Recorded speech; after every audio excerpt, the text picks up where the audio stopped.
خطبہ نمبر 1۔ اس خطبے میں امیر المومنین علیہ السلام نے مختلف مجلسوں، معرکوں اور پیش آنے والے حادثوں میں خطبوں کے انداز میں ارشاد فرمایا ہے: بسم اللہ الرحمن الرحیم۔ حمد و سپاس کا سزاوار وہ ہے کہ قوت نطق کلام رکھنے والی تمام ہستیاں اس کی مداح و ثنا سے عاجز و درماندہ ہیں، جس کی نعمتوں کو شمار کرنے والے گننے سے قاصر ہیں اور جس کا حق نعمت کوشش کرنے والے نہیں ادا کر سکتے۔ وہ خدا کہ جس کی حقیقت بلند ہمتوں کے ادراک سے ماورا ہے، جس تک فکر کی گہرائیاں پہنچنے سے قاصر ہیں، جس کے صفات کی کوئی حد نہیں، نہ کوئی ایسی نعمت ہے جو صفات خداوندی کا بیان کر سکے، نہ کوئی ایسا وقت جس کا شمار ممکن ہو، نہ کوئی ایسی مدت دراز جو منتہی ہو۔ اس نے خلائق کو اپنی قدرت اور اختیار سے پیدا کیا اور ہواؤں کو اپنی رحمت اور مہربانی سے پھیلایا، اور متحرک و لرزاں زمین کو سنگھائے بزرگ پہاڑوں سے میخ خوب کیا اور مستحکم و استوار فرمایا۔ دین کی پہلی بنیاد خدا کی معرفت ہے، اور معرفت کا کمال اس کی تصدیق ہے، اور کمال تصدیق توحید ہے، اور کمال توحید اس کو ہر چیز سے برتر ماننا ہے۔ یہ کمال اخلاص صفات کی ذات سے نفی ہے، کیونکہ ہر صفت غیر موصوف ہے اور ہر موصوف غیر صفت ہے۔ جس نے اس کی توصیف میں ذات کو صفت زائد سے ملایا، اس نے گویا ذات الہی میں دوئی پیدا کی، اور جس نے دوئی پیدا کی اس نے گویا اس کی ذات میں تقسیم مانی، اور جس نے ذات الہی میں تقسیم مانی وہ نادان ہے، اور جس نے نادانی کی اس نے خدا کی طرف اشارہ کیا، اور جس نے اشارہ کیا اس نے اسے محدود کر دیا، اور جس نے یہ پوچھا کہ خدا کس چیز میں ہے اس نے گویا کسی چیز کے ضمن میں اسے قرار دیا، اور جس نے سوال کیا کہ وہ کس چیز پر ہے تو اس نے دوسرے مقام کو اس سے خالی تسلیم کر لیا۔ خداوند تعالی ہمیشہ سے موجود ہے مگر حادث اور نو پید نہیں۔ وہ موجود ہے مگر اس کی ہستی عدم و نیستی کے بعد نہیں۔ وہ ہر چیز کے ساتھ ہے لیکن بطور ہمسر نہیں۔ وہ ہر چیز سے الگ ہے لیکن اس سے کنارہ کش نہیں۔ وہ ہر چیز کا فاعل ہے لیکن اس کا فعل حرکات اور آلات کا نتیجہ نہیں۔ وہ بصیر ہے، جب اس کی مخلوق نہ تھی وہ منفرد ہے، کیونکہ اس کا کوئی ایسا ساتھی نہیں جس سے وہ اپنا جی بہلائے اور جس کے نہ ہونے سے اسے الجھن ہو۔ اس نے دنیا کو پیدا کیا اور پہلے پہل بنایا، بغیر اس کے کہ فکر کو کام میں لاتا یا تجربے سے فائدہ اٹھاتا، اور نہ اپنے نفس میں کوئی حرکت پیدا کی، نہ پہلے سے کوئی اہتمام کیا کہ جس کے لیے بے چین ہوا ہو۔ وہ چیزوں کو ٹھیک وقت پر عدم و نیستی سے وجود کی طرف لایا، اور گوناگوں چیزوں میں موافقت اور سازگاری پیدا کی، اور ہر چیز کو اس کی طبیعت اور مزاج عطا کیا، اور ان طباع کے لیے شکل و صورت معین کی۔ وہ ان کی ابتدا اور آغاز سے پہلے ان سے واقف تھا۔ اس کا علم ان کے حدود اور انتہا کو محیط تھا، ان کی حالت اور پوشیدہ کیفیت سے آشنا تھا۔ پھر خدائے بزرگ و برتر نے زمین و آسمان کے درمیان اور جوا، فضا و اطراف اور شگوفوں میں شگاف، اور آسمان سے دھلی ہوئی ہوا پیدا کی۔ اس جوا فضا میں متلاطم پانی جاری کیا جس کی موجیں بڑھ بڑھ کر بلند ہو رہی تھیں۔ اس پانی کو باد تند کی پیٹھ پر سوار کیا جو ہر چیز کو متزلزل کیے دیتی تھیں۔ ہوا کو حکم دیا کہ وہ پانی کو گرنے سے روکے اور اسے پانی کے زور پر مسلط کر دیا، اور اسی ہوا سے پانی کی حد بندی کر دی۔ ہوا کا دامن دور تک پھیلایا تھا اور پانی اس کے اوپر اچھل رہا تھا۔ پھر خدا نے ایک ایسی ہوا چلائی جو خشک تھی اور اسے پانی کے ساتھ ساتھ کر دیا۔ اس کی رفتار بہت تیز تھی۔ خدا نے ہوا کو حکم دیا کہ اس پانی کو حرکت دیتی رہے اور موجوں کو ابھار کر اوپر کی طرف پھینک دے۔ ہوا نے اس پانی کو اس طرح متھا جیسے مشک میں دودھ متھا جاتا ہے،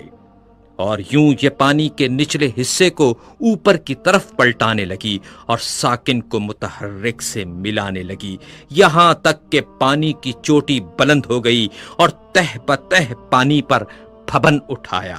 اور پھر اس پانی کو شگاف دی ہوئی اور کشادہ فضا میں بلند کیا، جس سے 7 آسمان بنائے، آسمان زیریں کو ایک جمی ہوئی اور رکی ہوئی موج قرار دیا، اور آسمان بالا کو ایک محفوظ چھت اور بنائے مرفوع بنا دیا، آسمان کو بغیر کسی ستون کے روکے اور بغیر میخ کے اپنی جگہ پر قائم رکھا۔ پھر خدائے بزرگ و برتر نے اس آسمان کو چمکتے ہوئے ستاروں اور دمکتے ہوئے تاروں سے مزین کیا، اور اس میں چراغ نور افشاں یعنی خورشید و ماہ درخشاں کو رواں دواں کیا۔ یہ ساری چیزیں گھومتے ہوئے آسمان، رواں دواں چھت اور لوح متحرک میں تھیں۔ پھر خدا نے بلند آسمانوں کے بیچ میں شگاف دیا اور ان خلاؤں کو فرشتوں کی مختلف قسموں سے پر کر دیا۔ ان فرشتوں میں کچھ حالت سجدہ میں ہیں، رکوع نہیں کرتے، کچھ مصروف رکوع ہیں اور کھڑے نہیں ہوتے۔ ان میں ایک گروہ صف بستہ کھڑا ہے جو اپنی جگہ سے ہلتا تک نہیں۔ کچھ وہ فرشتے ہیں کہ تسبیح خوانی میں مصروف ہیں مگر ذرا نہیں تھکتے۔ یہ تمام ملائکہ ایسی غیر مادی ہستیاں ہیں کہ ان پر آنکھوں کی نہ نیند چھاتی ہے، نہ عقلوں کی بھول چوک کا غلبہ ہوتا ہے، نہ بدنوں کی سستی طاری ہوتی ہے، نہ بھول چوک کی غفلت کا اثر طاری ہوتا ہے۔ انہی فرشتوں میں ایک قسم کے وہ ہیں جو خداوند متعال کی وحی کے امین ہیں، اس کے پیغمبروں اور رسولوں کے پاس پیامبر بن کر اور احکام و فرامین الہی لے کر آتے جاتے ہیں۔ انہی میں ایک قسم ان فرشتوں کی بھی ہے جو اس کے بندوں کے نگہبان اور اس کی جنتوں کے دربان ہیں۔ ان میں بعض ایسے فرشتے ہیں کہ جن کے قدم زمین کے طبقات زیریں میں گڑے ہوئے اور گردنیں بلند و بالا آسمان سے نکلی ہوئی، اور ان کے اجسام اطراف عالم سے نکلے ہوئے ہیں، اور عرش الہی کے پیالے سے ان کے کاندھے ملے ہوئے ہیں، اور ہیبت و عظمت انوار الہی سے ان کی نگاہیں جھکی ہوئی ہیں، اور عرش کے نیچے وہ اپنے پروں میں لپٹے کھڑے ہیں۔ ان کے اور دوسرے ملائکہ کے درمیان حجاب ہائے عزت و پردہ ہائے قدرت پڑے ہوئے ہیں۔ یہ فرشتے اپنے رب کا تصور صورت کشی سے نہیں کرتے، نہ اوصاف خلائق کو اس کے اوپر جاری منطبق کرتے ہیں، نہ اسے کسی مکان میں محدود کرتے ہیں، نہ امثال و نظائر سے اس کی طرف اشارہ کرتے ہیں۔ امیر المومنین علیہ السلام نے تخلیق آدم کے متعلق خطبہ دیتے ہوئے ارشاد فرمایا، پھر جب خداوند متعال آسمان و زمین، خورشید و ماہ و سیارگان پیدا کر چکا، اس نے جائے سنگ لاخ و ہموار زمین، شور اور ارض خاکی سے جو قابل کاشت تھی پارائے خاکی اکٹھا کیا، اس کو پانی میں سانا تاکہ وہ خالص اور پاکیزہ ہو جائے، پھر اسے تری سے گوندھا یہاں تک کہ زمین کے عناصر ایک دوسرے میں پیوست ہو گئے۔ اس سے خدا نے ایک صورت پیدا کی، اس میں کچھ ٹیڑھی ہڈیاں تھیں، اعضا تھے، جوڑ تھے، پٹھے تھے۔ اسے ایک خاص مدت اور مخصوص وقت تک اسی طرح رکھا، یہاں تک کہ وہ سوکھ کر خشک ہو گئی اور سخت ہو کر کھنکھناہٹ دینے کے قابل ہو گئی۔ پھر خدا نے اس میں اپنی روح پھونک دی، اب ایک ایسا انسان پیدا ہو گیا جو ذہین ہے اور ذہن سے کام لیتا ہے، جو صاحب فکر ہے اور فکر کو کام میں لاتا ہے، جو صاحب اعضاء و جواہر ہے اور ان سے خدمت لیتا ہے۔ وہ اپنے اعضاء کو جس طرح چاہے جنبش دیتا ہے، صاحب فہم و فراست ہے، حق اور باطل میں تمیز کر سکتا ہے۔ وہ چکھنے کی حس کا مالک بھی ہے اور سونگھنے کی حس کا بھی۔ وہ رنگ اور جنس میں امتیاز کر سکتا ہے، مختلف رنگوں کی مٹی سے بنا ہوا، ان اخلاط سے ترتیب دیا ہوا جو ایک دوسرے سے معارض ہیں، گرمی سے بھی اور سردی سے بھی، تری سے بھی اور خشکی سے بھی، اندوہ و خوشحالی سے بھی۔ خدا نے یہ مخلوق پیدا کی اور آدمی نام رکھا۔ پھر خدا نے فرشتوں سے چاہا وہ اس کی امانت کا حق ادا کریں اور انہیں اپنے عہد و وصیت کی جانب متوجہ کیا کہ آدم کو سجدہ کریں اور اس کی عظمت و بزرگی کے سامنے سرے نیاز خم کر دیں۔ چنانچہ خدا نے حکم دیا، اے فرشتو آدم کو سجدہ کرو۔ سب نے سجدہ کیا سوائے ابلیس کے، جسے آدم کو سجدہ کرتے ہوئے غیرت دامنگیر ہوئی اور اس پر شقاوت طاری ہو گئی۔ اپنے آگ سے پیدا ہونے کا خیال کر کے اس نے غرور کیا اور مٹی کے بنے ہوئے آدم کو حقیر و کم مایا جانا۔ اللہ نے اس کو مہلت عطا فرمائی کہ غضب الہی کا وہ مستحق ہو جائے اور بدبختی پورے طور پر تمام ہو جائے اور وعدہ پورا ہو کر رہے۔ چنانچہ خدا نے فرمایا، تجھے وقت معلوم تک کے لیے مہلت دی جاتی ہے۔ پھر خدا نے آدم کو ایسے مکان میں رکھا جس میں زندگی کی ہر آسائش مہیا تھی، اور یہاں وہ بڑی عافیت اور امن سے تھا۔ نیز شیطان اور اس کی دشمنی سے ہوشیار اور چوکنا رہنے کی تاکید بھی کی، لیکن آخر کار شیطان نے آدم کو دھوکہ دے ہی دیا، اس بات سے جل کر کہ وہ جنت میں ابرار کی مرافقت سے بہرور ہو رہا ہے۔ چنانچہ آدم نے یقین کا شک سے اور عزمیت کا کمزوری سے سودا کر لیا، اور مسرت کو خوف سے اور فریب خردگی کو شرمندگی سے بدل ڈالا۔ پھر اللہ سبحانہ و تعالی نے اس کی توبہ قبول کر لی اور اپنے کلمہ رحمت سے اسے نوازا، اس سے جنت میں پھر بلا لینے کا وعدہ کیا، پھر اسے دار البلا میں اتارا جو تولد و تناسل کی دنیا ہے۔ آدم جب دنیا میں آئے اور تولد و تناسل کا سلسلہ شروع ہوا اور ان کی اولاد بڑھی اور پھیلی، تب اللہ نے آدم کی اولاد سے نبی منتخب کیے اور ان سے بندگان الہی تک وحی خداوندی پہنچانے کا عہد لیا اور تبلیغ رسالت کا انہیں امین بنایا، جبکہ بہت سے خدا کے بندوں نے پیمان الست فراموش کر دیا تھا اور وہ ڈر کر حق کو فراموش کر بیٹھے تھے اور بتوں کو اس کی خدائی میں شریک قرار دے رکھا تھا، کیونکہ شیاطین نے معرفت خدا سے بندوں کو بھلاوے میں ڈال دیا تھا اور انہیں اس کی عبادت سے روک دیا تھا۔